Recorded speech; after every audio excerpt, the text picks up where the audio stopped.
Jour de tournage pour Bitter Flowers, le film du réalisateur belge Olivier Mess. 2 jeunes chinoises sont enrôlées dans un réseau de prostitution à Paris. Mais magie du cinéma, la scène est filmée à Rennes.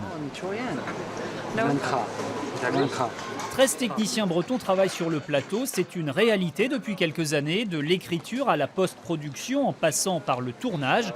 La filière existe dans son ensemble en Bretagne. On voit sur ce film-là qu'il y a quand même un tiers de l'équipe qui est bretonne et c'est pas rien. Il y a 5 ans, on ne l'aurait pas dit, on ne l'aurait pas cru. Aujourd'hui, c'est possible. On a quand même beaucoup d'atouts.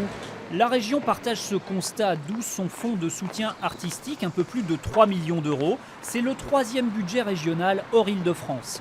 Le conseil régional va prochainement y ajouter une enveloppe de 200 000 euros. La nouveauté à partir de 2017, c'est que cette filière bénéficiera d'aides économiques, comme la filière du lait, comme la filière du porc. Une entreprise pourra bénéficier d'un soutien spécifique en tant qu'entreprise, pas pour son projet culturel. Le projet culturel, ça reste l'affaire de la direction de la culture, mais en tant qu'entreprise, pour aider son développement.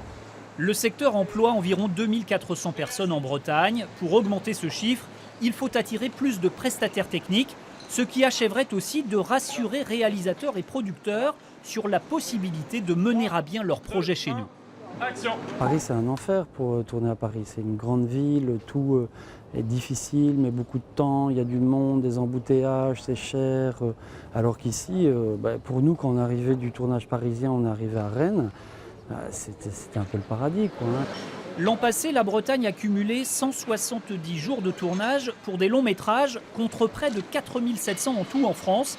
Le potentiel de développement est donc énorme.